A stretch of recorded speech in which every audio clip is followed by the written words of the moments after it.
This channel is part of the History Hit network. Stick around to find out more.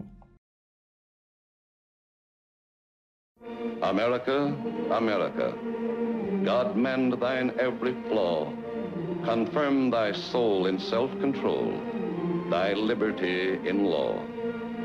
O beautiful for patriot dream that sees beyond the years, thine alabaster cities gleam, undimmed by human tears.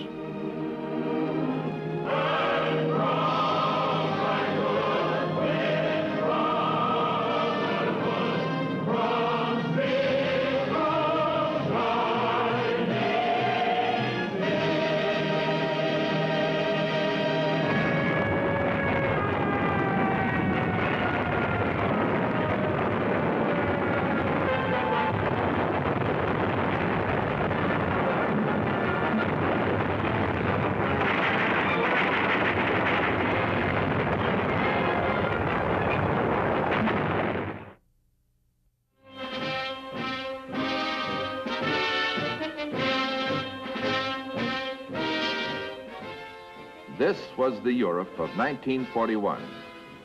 The Nazi blitzkrieg had overwhelmed France, Holland, Belgium, Denmark, Norway, and Luxembourg. Russian armies were in desperate retreat.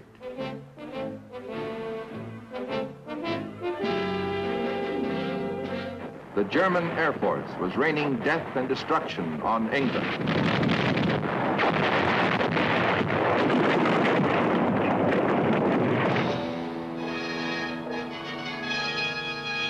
Combined Italian and German forces were menacing Egypt.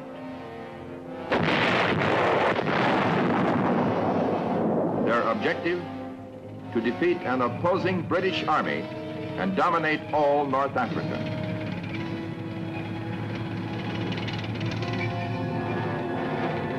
In Asia, Japanese air and ground forces were driving forward in their bloody conquest of China.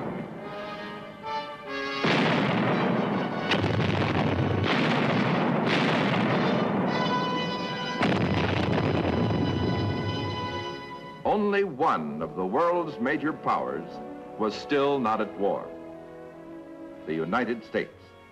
It was a Sunday afternoon in December 1941.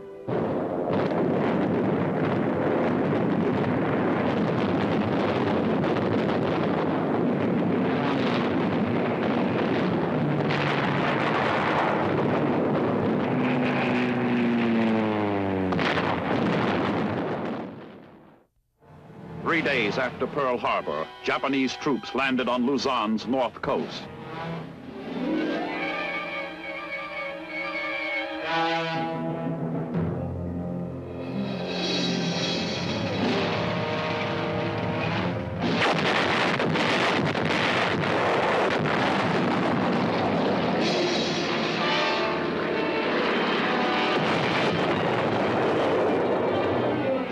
The following day, still another Japanese landing was made on Luzon's east coast. On the 21st of December, the main Japanese invasion force hit the eastern shore of the Lingayen Gulf. Troops came pouring ashore from 80 transports.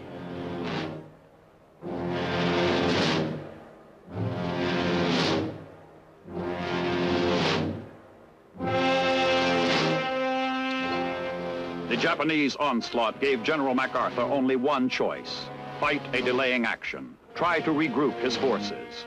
It was a monumental task. The Japanese had struck swiftly, suddenly, devastatingly. They pressed forward unchecked.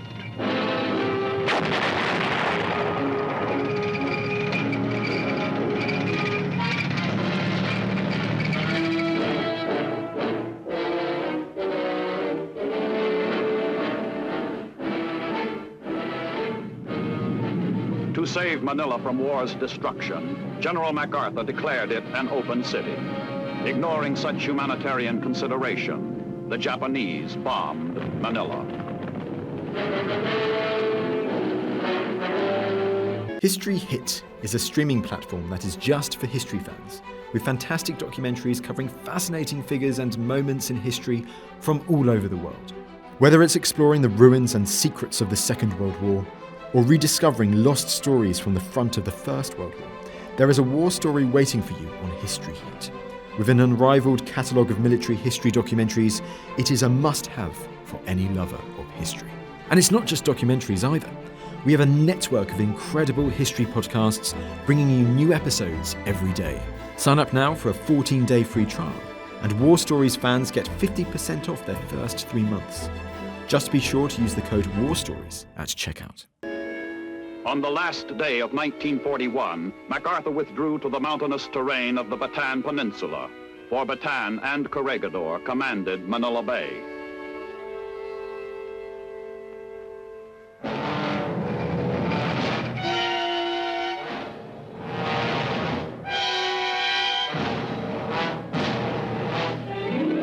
The objective was to delay the enemy's entrance to the bay.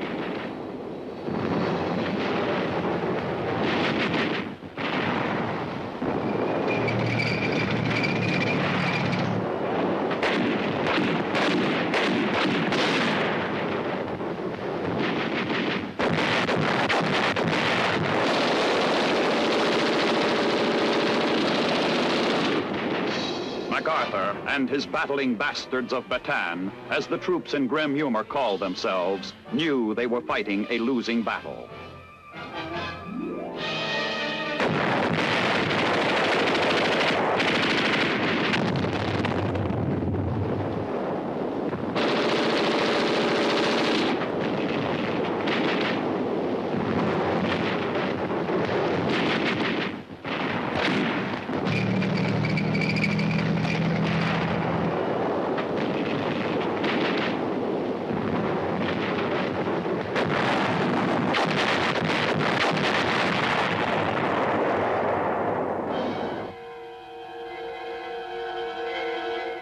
But they fought on, gaining precious time for us to recover from the disaster at Pearl Harbor and build up our forces. Hollywood's most famous movie stars leave the film capital to help the government sell war bonds. Irene Dunn, Ronald Colman, Hedy Lamarr, Greer Garson, all part of a contingent of some 50 screen celebrities giving their time and talents to aid the national war effort.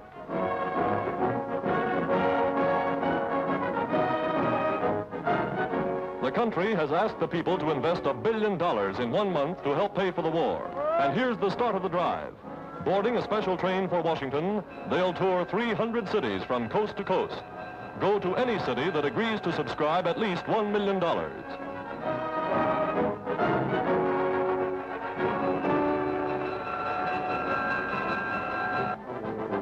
Yes, in democratic America, everybody is doing his bit. There goes Jimmy Stewart on his way to enlist. One of the most popular stars on the screen. Joining the Air Force as a private, Jimmy has now won promotion. Today, he's Lieutenant Stewart, USA. That husky young Negro en route to an Army induction center is the heavyweight boxing champion of the world, Joe Louis, the boy who beat Max Schmeling. The Army can use that fighting spirit, and Joe Louis is now a corporal of cavalry, somewhere in the West. Moviegoers of years ago will remember Jackie Coogan. Charlie Chaplin made him famous as the Kid. Well, Jackie's in the Air Force now, a staff sergeant and qualified glider pilot. A movie star of modern times is sworn into service.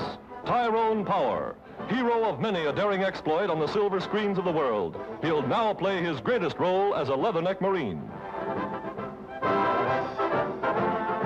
Somewhere in Egypt, President Roosevelt's eldest son, James, sees war as a major of Marines. Today, that experience stands him in good stead. For Communiqué's report, Major James Roosevelt is with the Marines battling in the South Pacific. Franklin Roosevelt Jr. is in uniform. His fellow officer is Douglas Fairbanks Jr., a lieutenant in the Navy. Young Doug, like his famous father, every inch a man, is serving with the fleet. Clark Gable, at 41, renounces his throne as America's most popular film star to join the United States Army Air Force. Enlisting as a private, his ambition to become a crack aerial gunner in the crew of a bomber. Yes, movie stars arriving in Washington to help sell war bonds are all working for the same cause. The parade down Pennsylvania Avenue is a pageant of patriotism. Bing Crosby in a scout car. Jimmy Cagney. Abbott and Costello, popular comedians of stage, screen, and radio. They all assemble on the Treasury steps to launch the drive for funds. Greer Garson, Jimmy Cagney, Ann Rutherford, Irene Dunn, Hedy Lamarr. And how that crowd lines up to buy bonds from their favorites. They buy knowing that every dollar invested helps send more planes, tanks, and ships to the United Nations. This is the people's way of saying, from the home front to the battlefront, from movie stars to sales clerks, America's 130 million citizens are in the war. There were other prime targets marked by the Japanese. They bombed British Singapore and its great naval base. The British fought back, but it was the same losing fight that our troops were waging in Bataan.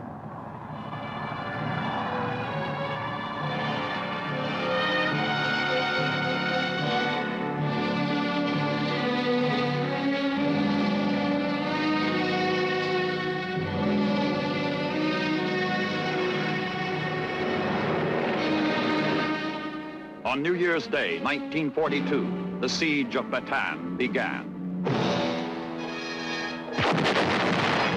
Superior Japanese forces pounded our beleaguered troops for 3 long and agonizing months.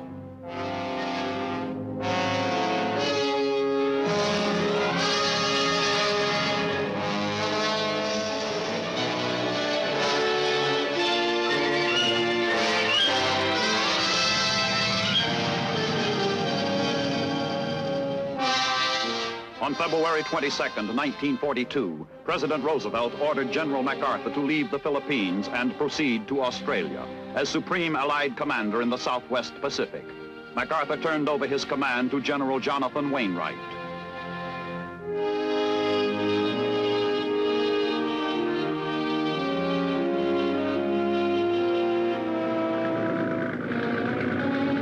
MacArthur made the first leg of his journey to Australia by PT boat through enemy-infested waters.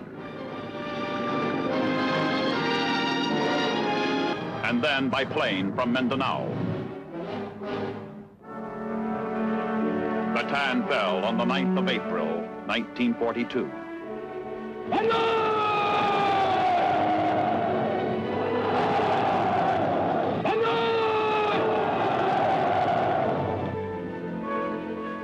Thousands of captured American and Filipino prisoners of war began their infamous Death March. Hundreds were to die, felled by exhaustion and by the bayonets of their captors. To those self-designated battling bastards of Bataan who starved and fought on, the nation owes a debt it can never repay. Corregidor remained our last foothold. What once had seemed an impregnable rock fortress now awaited its inevitable doom.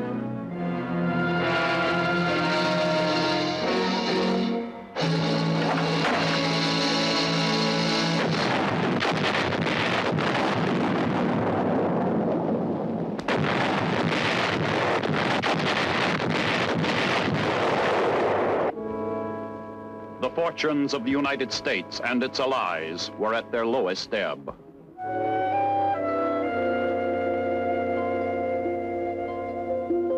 But the Japanese were soon to learn that their homeland was vulnerable to surprise attack. April 18, 1942, 16 B-25 bombers led by Lieutenant Colonel James Doolittle prepared to take off from the deck of the aircraft carrier Hornet. Their target, Tokyo, and 4 other major Japanese cities with carefully selected military targets. It was only 9 days after the fall of Bataan.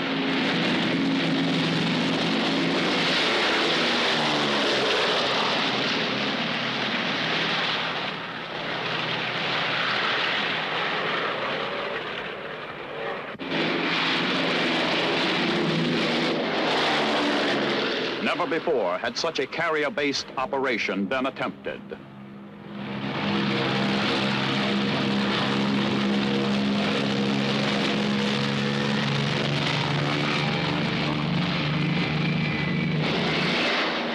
The psychological effects of the raid on Tokyo were even greater than the material damage inflicted.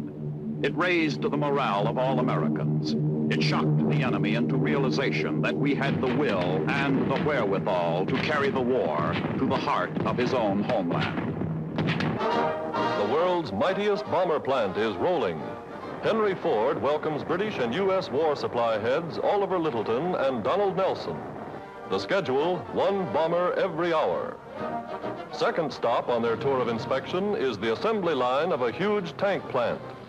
6 months ago, sleek, shiny automobiles were rolling through the grounds.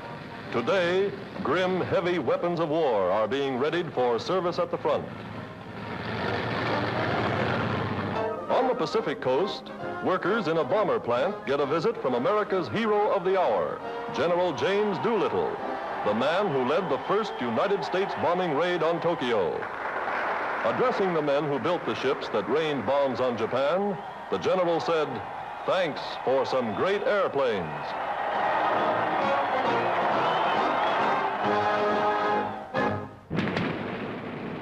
3 weeks later, United States Navy planes of a carrier task force struck the Japanese fleet a damaging blow in the Coral Sea. The first naval battle in history to be fought entirely with carrier-based aircraft.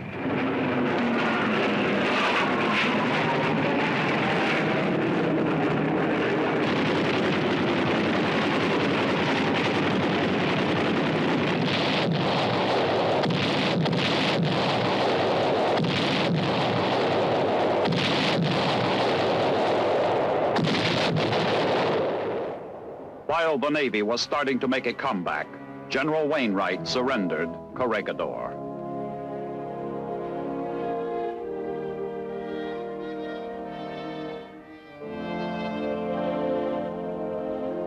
A proud old soldier who had fought in World War I and who now at the age of 59 was surrendering his sword without cause for shame, for he and his men had fought in the finest tradition of the American fighting man.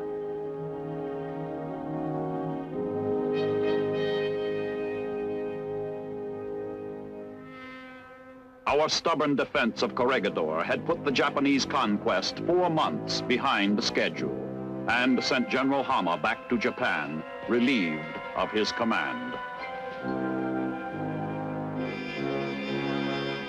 In January of 1942, President Roosevelt had addressed Congress and the nation to set new and immediate production goals. First, to increase our production rate of airplanes so rapidly that in this year, 1942, we shall produce 60,000 planes, 10,000.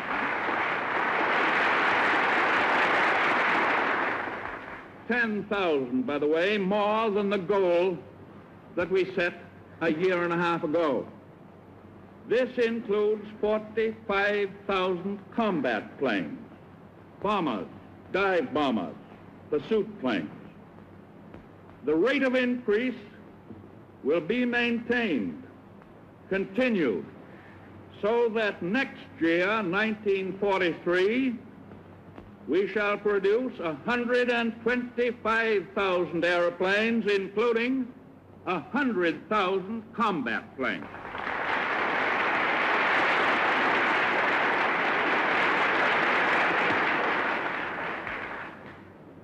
Second, to increase our production rate of tanks so rapidly that in this year, 1942, we shall produce 45,000 tanks, and to continue that increase so that next year, 1943, we shall produce 75,000 tanks. Third, to increase our production rate of anti-aircraft guns so rapidly that in this year, 1942, we shall produce 20,000 of them, and to continue that increase so that next year, 1943, we shall produce 35,000 anti-aircraft guns. And fourth, to increase our production rate of merchant ships so rapidly that in this year, 1942, we shall build 8 million deadweight tons, as compared with a 1941 completed production of 1,100,000.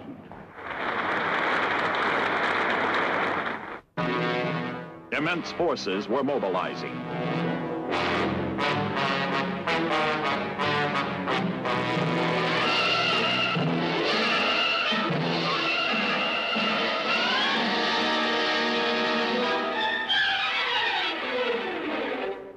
Millions of Americans were in training.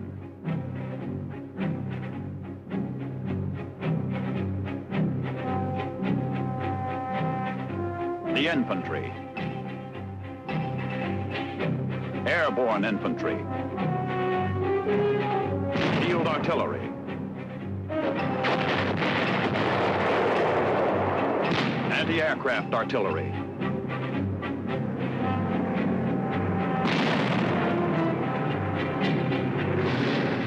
armored cavalry, Army Air Corps pilots by the thousands.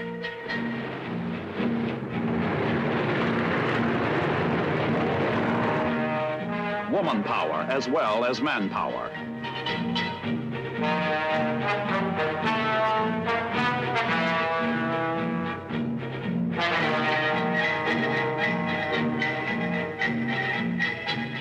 The vitality of all America was surging up to full tide. American labor and management performed miracles.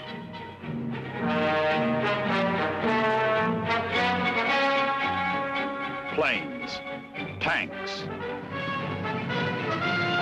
guns, ammunition. Tens of thousands of items rolled off the lines to supply not only ourselves, but our fighting allies.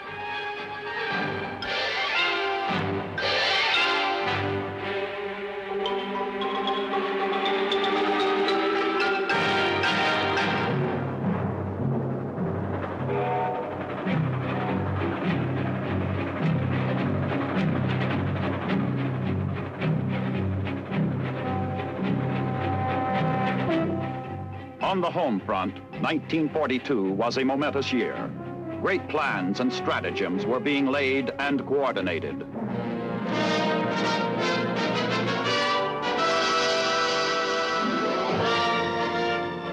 Supplies by the millions of tons poured overseas.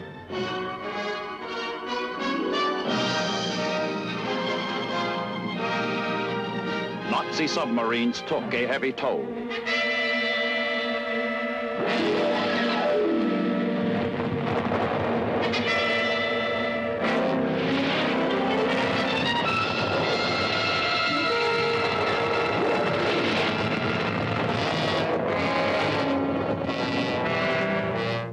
But enough ships got through to help sustain our beleaguered allies.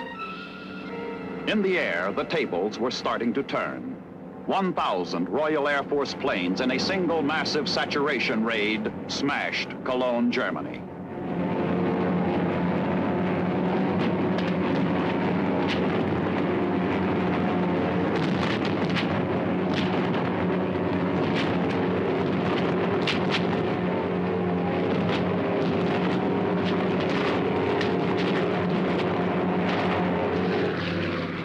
In the Pacific, our naval aircraft inflicted the first decisive defeat on a large Japanese fleet, winning the Battle of Midway.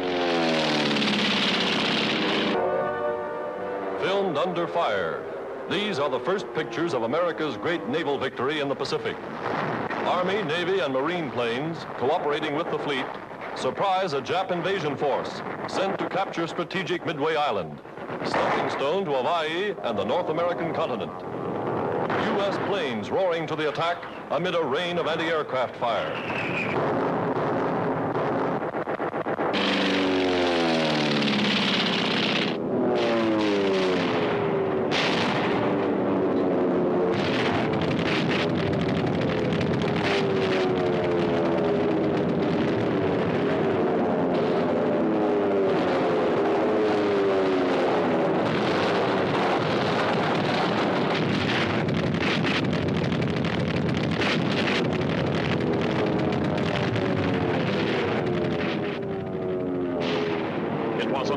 triumph. There would be others, but they would be slow in coming.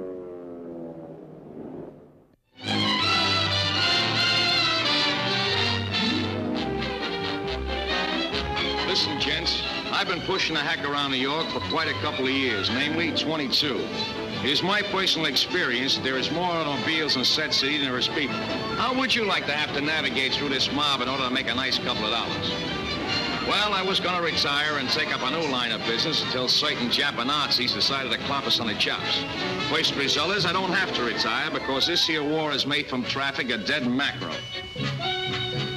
Right away, mobs decide they can put away the Buicks and use the feet. And I'm telling you, getting dead story space is worse than getting into the World Series. This, of course, has now eliminated the Sunday drivers. The way it is now, a person who wants to go from Greenpoint to Harlem has got to use the subways. So everybody is very happy with the possible exception of the street cleaning department, because a lot of people from Brooklyn had horses hidden under rocks from which they now have come out of retirement. Now I got something else in my mind. This is the old village after dark with the masses lighting up the double crossroads of the world, the main stem, the Hardin artery. You're right, brother, good old Broadway. It was a kind of a pretty sight with the neons twinkle like little stars in sections like Flatbush and even Staten Island. Well, this here practice is now a memory. We got ourselves a dim on account of the way the ships stand out against our lights. So, come 6 o'clock, Fifth Avenue looks like it was in Hackensack, and I wouldn't have believed it. I also wouldn't have believed it if you said you couldn't go to Louis the grocer and buy all the tomato and pea soup you wanted, like, for instance, this doll is doing in the good old days before this war, on which you gents is an expert. A lot of you also had to have the Mizuma to pay for that hardtack. But that's not the problem now. You can have a zillion bucks, but the way it is now, you gotta be a certified public accountant to buy a can of pork and beans. This improvement is what is known as rationing, which I will now explain to you. First, you gotta add up what you got, like these ladies are doing.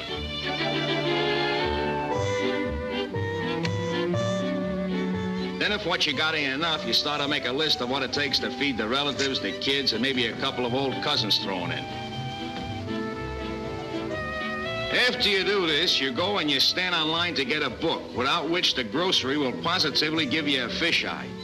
But here comes the real pain in the neck, trying to juggle the points so that everything comes out. This makes filling out income taxes strictly for amateurs.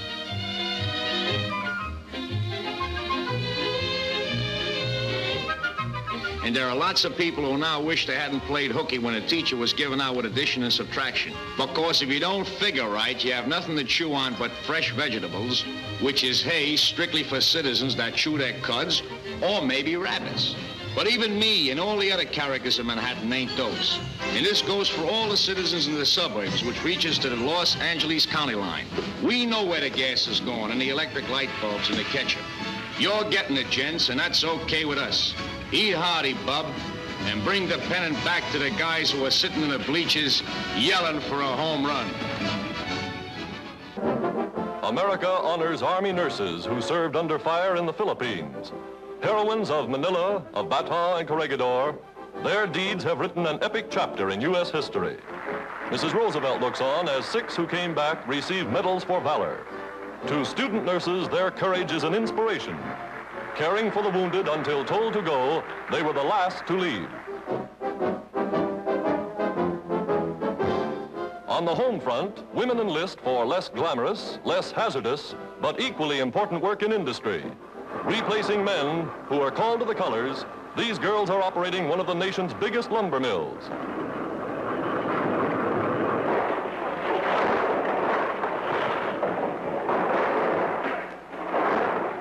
Today, women in overalls, women in war jobs, are to be found throughout the length and breadth of America.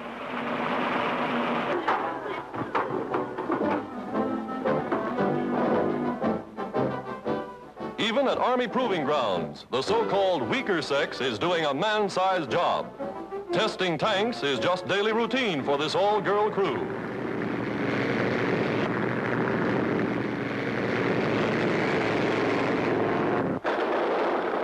On the firing range, they try out the latest machine guns.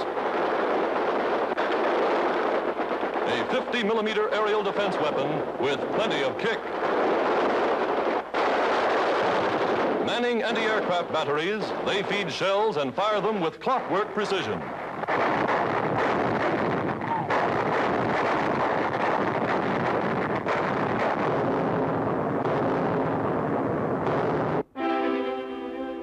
Our top military leaders were now taking the high places reserved for them by destiny.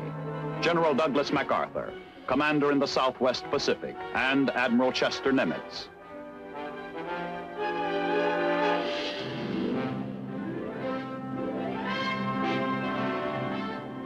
General Dwight D. Eisenhower was coordinating momentous plans with the Allied combined staff in the European theater of operations.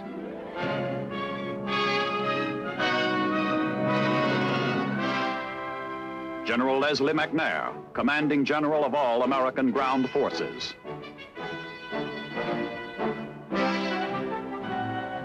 General Omar Bradley, commandant of the infantry school, soon to be given a top field command.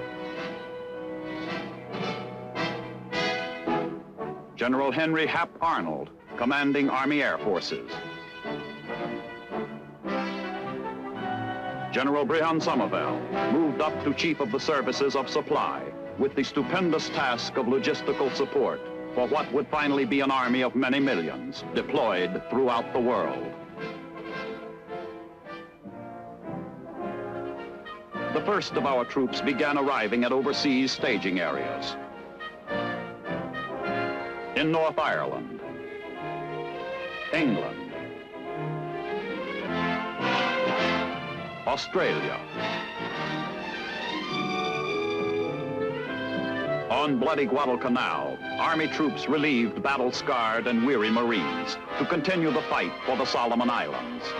The United States was demonstrating not only a will to fight, but the capability of fighting a two-front war against great odds on far-flung battlefronts half a world apart.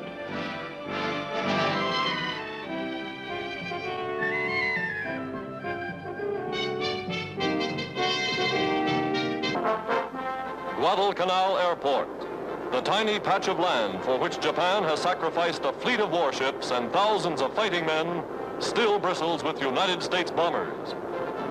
For the forces that control Guadalcanal command the approaches to Australia, hold mastery of the skies over the vitally important Solomon Islands. Today, these land-based bombers are leading the way as the combined United States land, sea, and air offensive begins the task of sweeping the Japs from the South Pacific.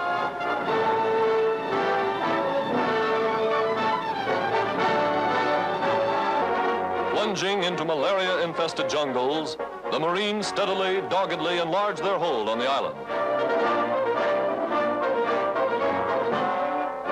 At an advanced base, they enjoy their first rest in weeks. They have the advantage of an uninterrupted supply line, and they get nothing but the best.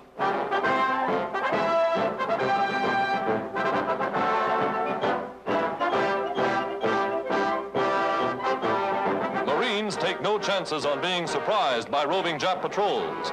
Any line may be the front line on Guadalcanal, and they dig in as they advance. Machine guns always on the ready. Artillerymen back up the infantry, blasting the Japs from the island.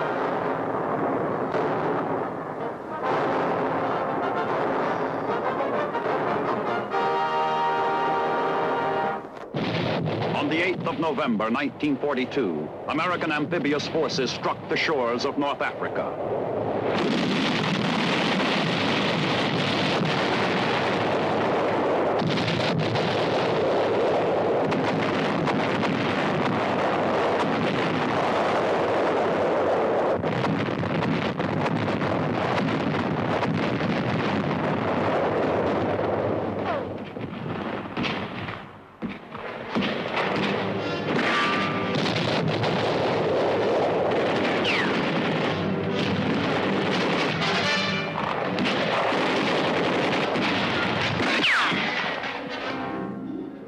We were, to use an appropriate American phrase, in business. The business of an all-out fight against powerful aggressors who had reached out to conquer the world. We had come thousands of miles, but not for conquest.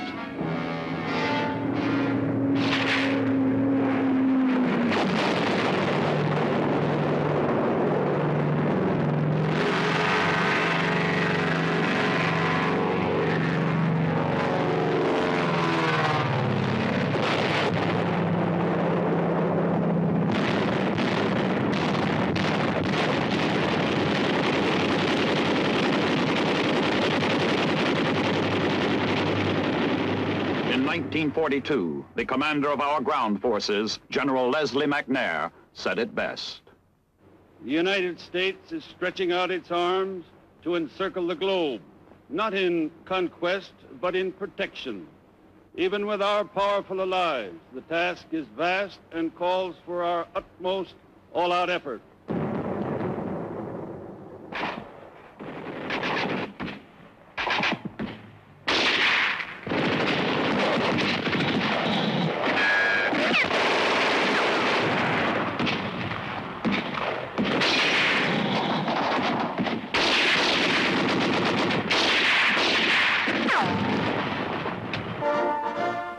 Behind the scenes in a U.S. war plant, rushing the manufacture of Army Scout cars.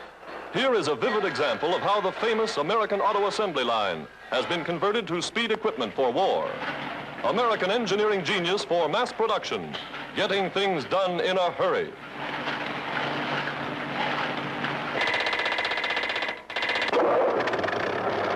In a matter of hours, the finished cars roll off the line and are driven to ports of embarkation. Yankee soldiers called them Jeeps, and the world will be seeing a lot of them. New to this war, they're the legs of America's motorized infantry.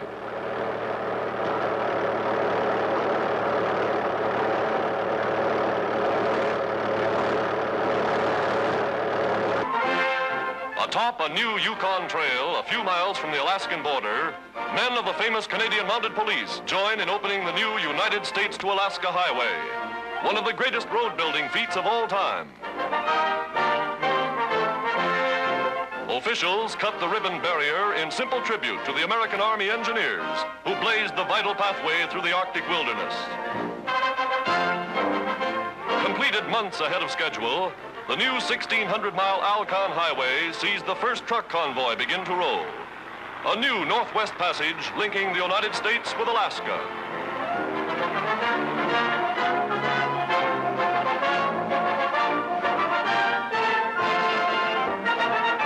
One year after entering the war, United States gains in naval tonnage shatter all records. Here, the Belleau Wood, laid down as a cruiser, goes down the ways. The third aircraft carrier launched within 3 months.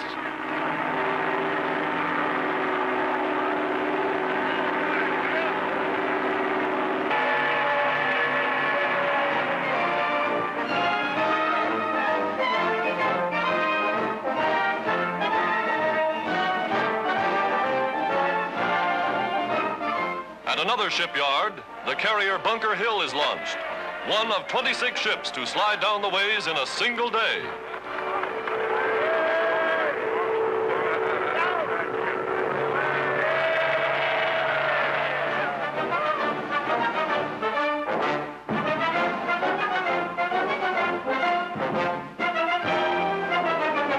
Queen of them all, the giant new USS New Jersey, mightiest battleship ever built. 5 stories high, she's the fastest afloat. Armament and guns, naval secrets. The New Jersey will soon be in action with the fleet.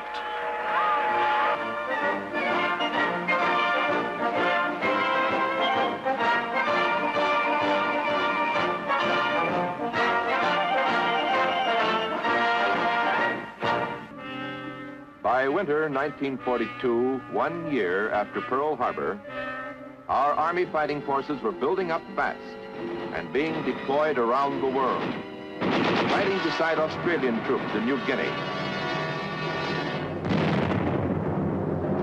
on Guadalcanal, where they had taken over from the long embattled Marines.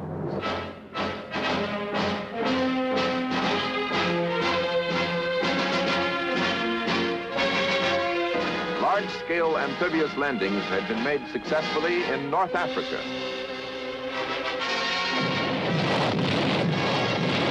Joining up with the British and the fighting French.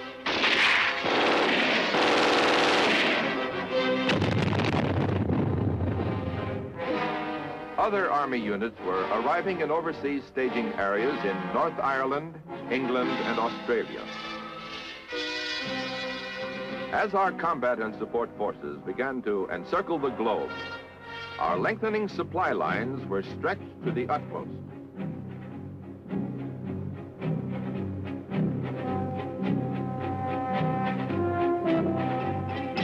An army cannot fight without food, clothing, weapons, ammunition, medical supplies and services, transportation, armor, and aircraft that must be constantly supplied with fuel and as constantly serviced, repaired, or replaced.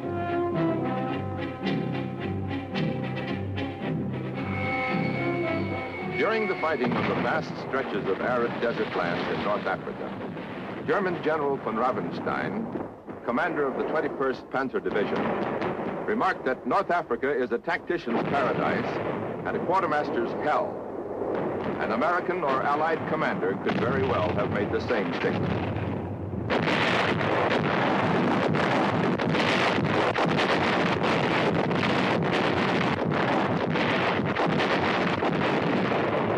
Mighty America had come fully alive.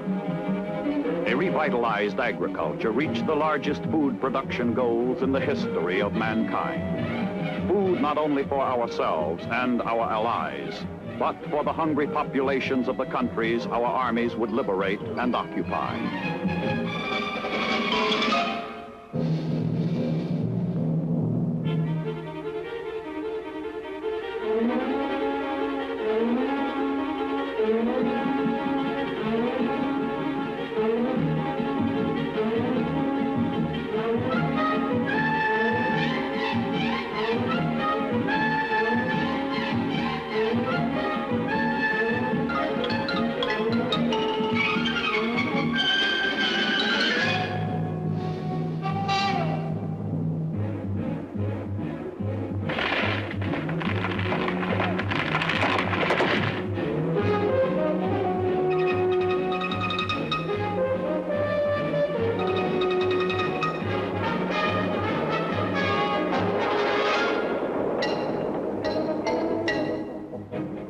Industrial output staggered the imagination, brought renewed hope to our hard-pressed allies, dismay and consternation to the aggressors.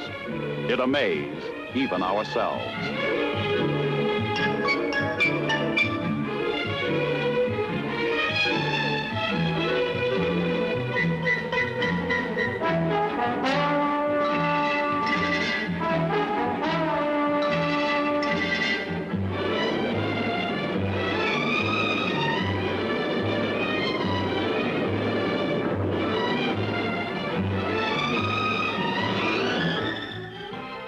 At long last, the United States had come of age, had found a vitality, a strength, and a will to do that was phenomenal in all the annals of men and nations.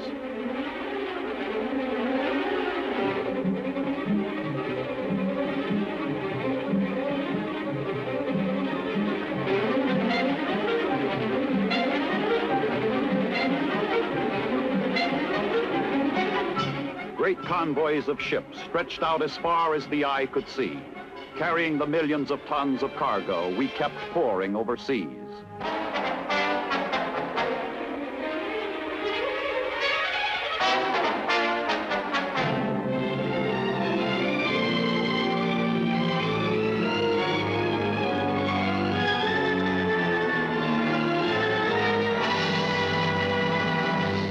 All of this in support of G.I. Joe.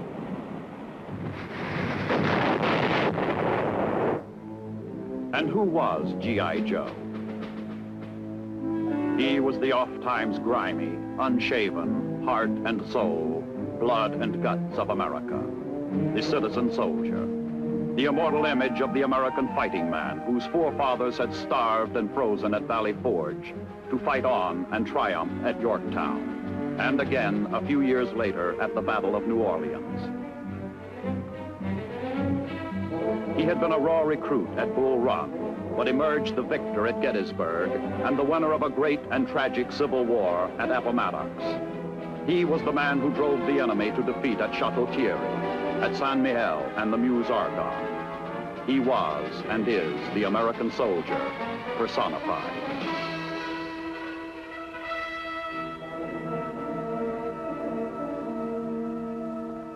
And who were his leaders? Marshall, Eisenhower, MacArthur, McNair, Bradley, Devers, Patton, Clark, Hodges, Kruger, Eichelberger, Patch, men like MacAuliffe, men who possessed the indomitable spirit and genius of Washington. Winfield Scott, Andrew Jackson, Grant, Sherman, Sheridan, George G. Meade, Robert E. Lee, John J. Pershing. This was the heritage of American military leadership in World War II. A heritage they could not and would not fail. Their one and only goal, victory.